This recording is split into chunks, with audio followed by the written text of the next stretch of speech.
Discover Zambia. 10 interesting facts about this country. Zambia is a landlocked country located on the southern part of Africa and is bordered by Angola, Botswana, DR Congo, Namibia, Malawi, Mozambique, Tanzania, Zimbabwe, and has even access to Lake Tanganyika, which goes all the way up to Burundi. Zambia is big and full of beautiful wildlife. And today, we're about to embark on a journey to discover this country in 10 interesting facts you may not know about it. Before we start, if you're new to the channel, subscribe and turn on the notification bell so you can be notified every time we upload a new video. Let's get into it.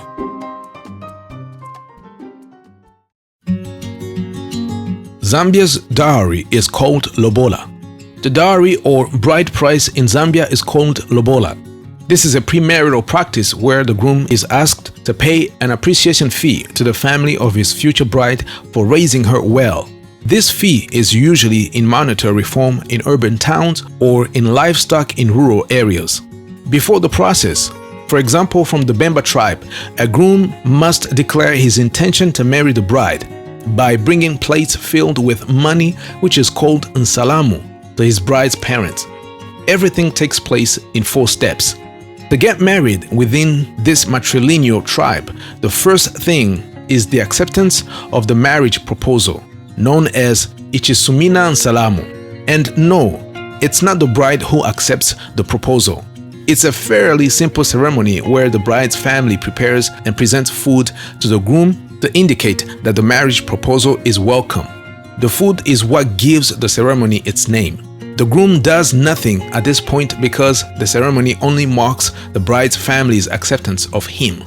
The second step is the Ichilanga Muliro, a ceremony that gives the groom permission to eat with the bride's family during the courtship.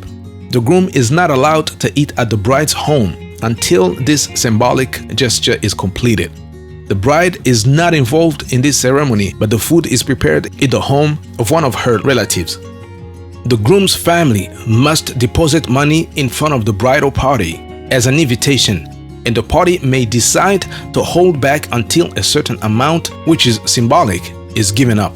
The fourth stage, which is the most important, is called ukunkola, also known as granting authority. In this ceremony, the bride's family prepares a meal to symbolize the granting of authority to the groom by the bride's family to make decisions that affect his wife's side of the family without consulting his in-laws.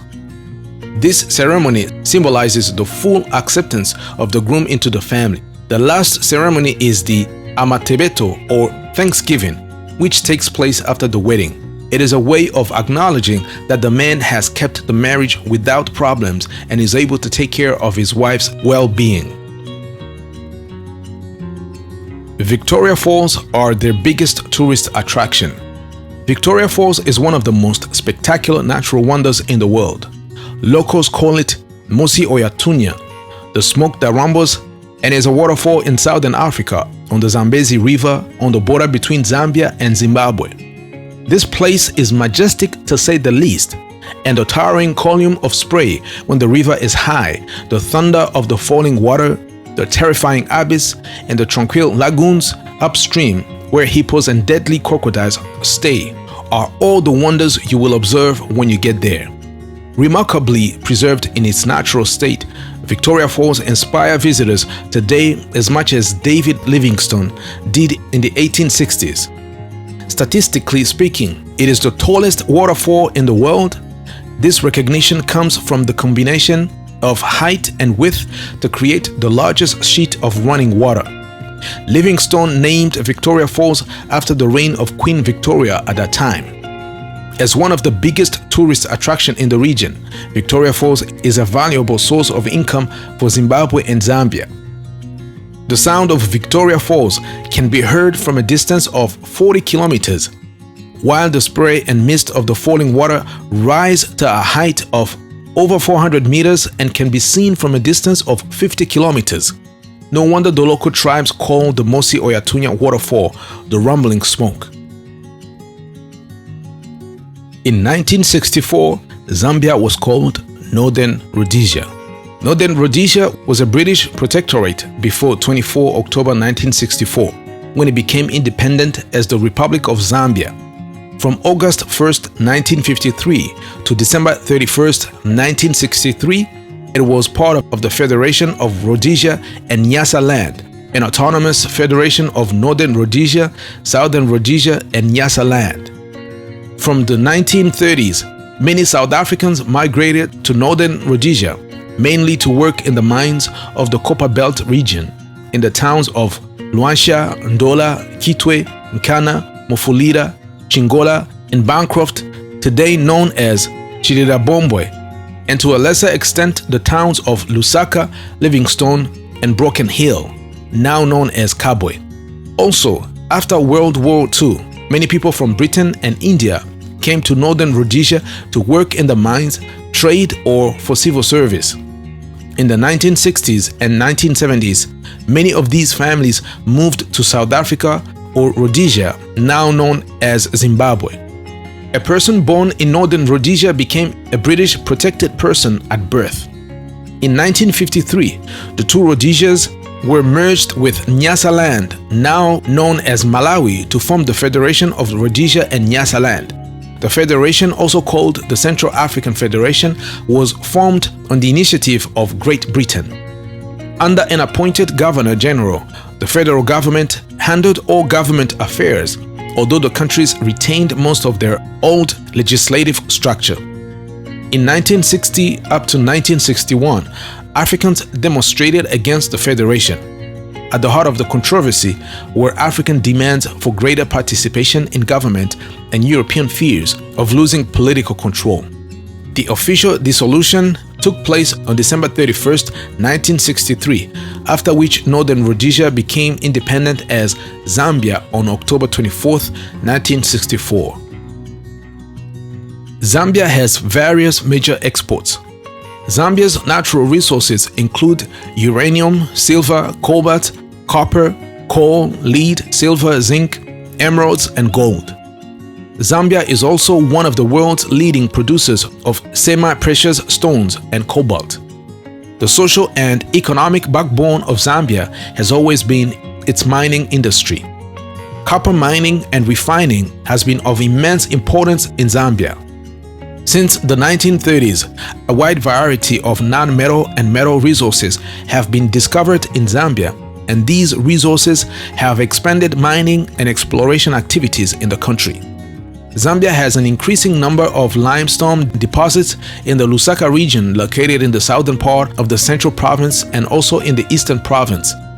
Different varieties of silica sands can be found in Zambia. Feldspars are also commonly found, especially in pegmatites. Zambia has been producing coal continuously since 1967, and the country also has significant coal resources. The Mamba coal mine near Lake Kariba in Zambia produces huge quantities of coal. The Kabwe carbonate deposits are globally considered to be one of the richest zinc and lead deposits in Zambia. Zambia is a globally recognized producer of cobalt and copper. Emeralds are found in the Miku-Kafubu region.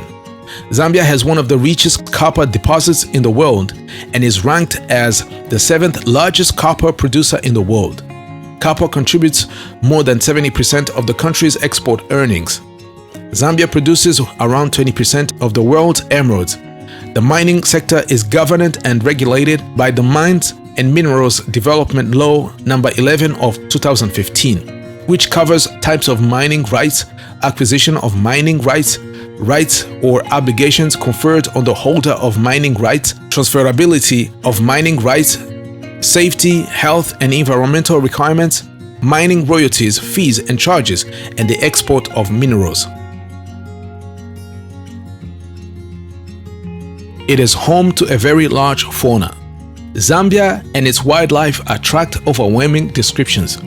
South Luangwa National Park, Zambia's most famous park, is often considered one of Africa's last great wildernesses, and coming on safari to Zambia is like a journey back in time, a chance to discover a truly pristine landscape, just as Africa looked in the 1950s, and with the abundant wildlife to match. Zambia's low visitor numbers compared to Kenya or South Africa and vast open spaces certainly make wildlife viewing a joy. Zambia is home to a great diversity of habitats, which are happily home to an abundance of creatures large and small. Zambia has more water than any other country in Africa, including 5 huge lakes and 17 waterfalls. The Luanshya Valley alone is home to an outstanding 100 species of mammals and over 400 species of birds, all in astonishing density, especially along the river banks and fertile flood plains. Unfortunately, this relative abundance has nothing to do with early 20th century Zambia, when most of its rural areas were home to amounts of wildlife at levels similar to those you'll only find in national parks today.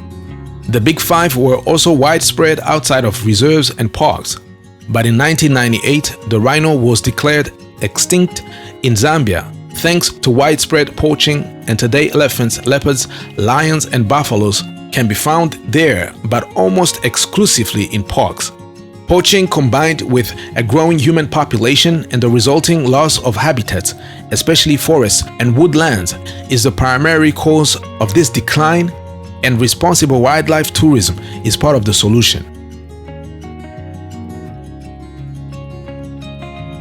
Being in a relationship with a Zambian woman is a phenomenon.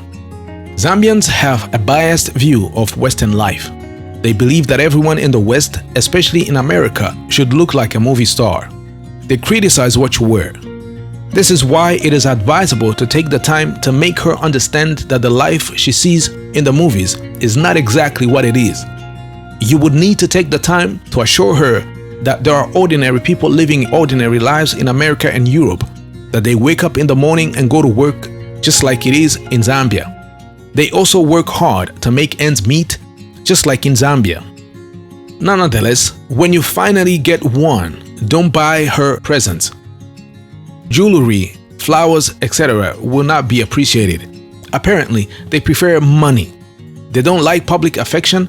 Dollars function as a key to unlocking the public expression of love. Moreover, the most educated Zambian women do not have time for going out. They are too busy with their careers. Moreover, you cannot go directly to the wedding ceremony. First, she wants an engagement party, a cooking party, chilanga muliro, and then a wedding ceremony. The engagement ring is not important to her. Just give her lots of money to have a big cooking party. Okay, we just want to say that this is a special case. They're not all the same. You will find other women who are just like normal other women in the West or in any other parts of Africa. All in all, you would just want to make sure that there's true love in the relationship. They have mealtime etiquette. Zambia's staple food is maize, and Zambians eat maize in many ways. When the corn is ripe but still green, it can be roasted or boiled. When dry and hard, it can be fried or boiled. It can also be lightly pounded to remove the outer layer and boiled either alone or mixed with beans or ground nuts, peanuts, and sometimes corn is ground to a slightly larger size than rice and is cooked like rice. All the cooking is done by the wife. Nsima is usually prepared for lunch and dinner. In a traditional setting, boys from the age of 7 eat with the host, the mother eats with the girls and the younger boys. This is because all children under the age of 7 are under the guidance of their mother. Almost all learning takes place through everyday activities at home. The mother who takes care of the children's learning must take care of their learning at meal times. This is changing, however, especially in cities.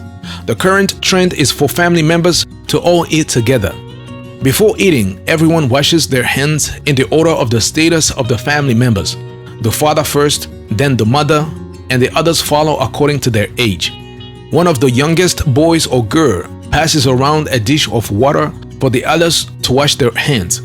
If a visitor is having a meal with the family, he or she has the honor of washing up first. It is rude to talk a lot or loudly while eating. After eating, family members wash their hands again in the same order.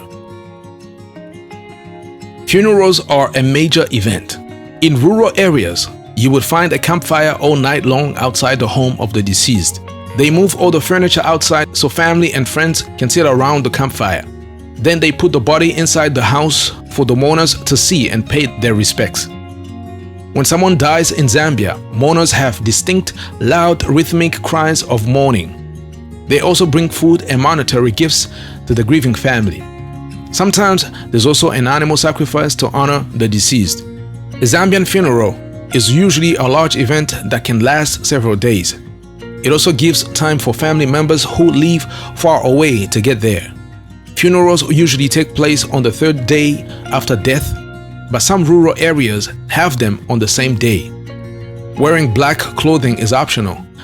Women wear modest, older clothes and wear no makeup, while men wear casual, older clothes. Some families cannot afford an expensive casket, so they use a wooden casket or a tree fiber ladder. For those who live in town, there's a funeral procession at the funeral home with funeral songs and mourning. Usually the males of the family dig the burial plot and then sit separately from the females during the burial. At the time of the burial, two men descend into the tomb and the pallbearers hand down the body to them. Mourners throw dirt on the coffin and say prayers and a few words about the deceased. Sometimes they pour cement over the coffin to prevent grave robbers from stealing it. After the burial, they can sweep the house of the deceased, but before entering the house, they wash their feet with clean water.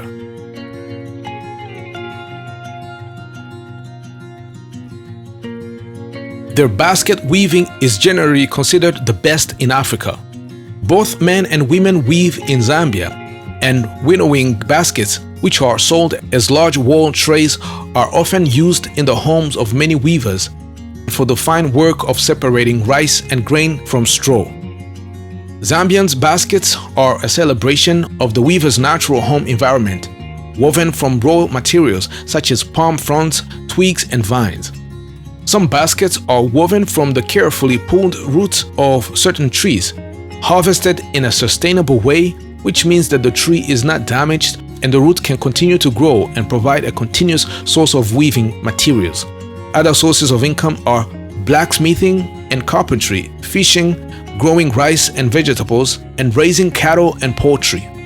People as young as 18 weave in these Zambian groups, and local schools even run weaving clubs so that young people can learn this valuable craft and carry on this centuries-old heritage for generations to come.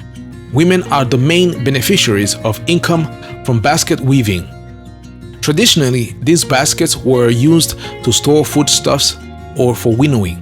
You can use these baskets for decoration or as a decorative way to store and display food, toys, magazines, just about anything.